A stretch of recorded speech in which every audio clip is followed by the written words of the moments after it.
In 1934, in the tiny European country of Andorra, one of the greatest cases of fraud in modern history had occurred, when the Russian noble immigrant Boris Skossyreff arrived in the country with a very clear goal: to overthrow the government and declare himself the King of Andorra. An A-class fraudster and adventurer with a very long history of getting himself into trouble and under the watch of multiple intelligence agencies, Skossyreff was a surprisingly successful manipulator. His master plan to take over Andorra was to walk into the town and tell everyone that he was a Dutch count of Russian origin, and show them a forged document claiming that he had the royal ownership rights to the country.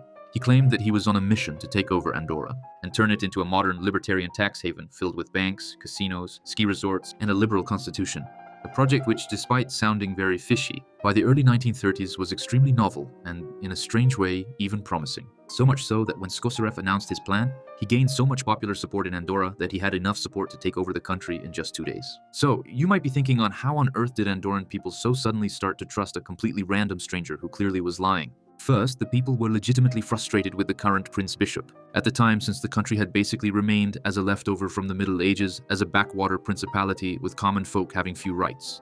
In fact, right before Skossyreff arrived, Andorra had its own tiny cute revolution just to get basic male suffrage. Second, the entire country by the 30s had a grand population of 4,000 to 5,000 people, so the entirety of Andorra was literally just one town that you could walk in Wild West style and take over if you were a good enough speaker. And he basically did exactly that. In 2 days, Skossyreff got the support of the Andorran parliament to declare himself King Boris I of Andorra, and shortly after literally declared war on the Prince Bishop of Andorra, thus kicking off a civil war. But since Andorra had no army, and since neither Skossyreff had any weapons, both sides found themselves in a stalemate, which lasted almost 2 weeks, until the Prince Bishop had to call in the Spanish to come and arrest Skossyreff before anybody got killed. While the parliament called the move an unprovoked invasion, there was also nothing they could do. A move that would end up ending the reign of Boris I, which lasted for a grand total of 13 days. After being released by the Spanish, Skossyreff would go on to live some insane adventures in the next couple of decades, ending up serving as slave labor both in German labor camps and Soviet gulags during and after World War II, before dying of old age as a free man in West Germany in 1989.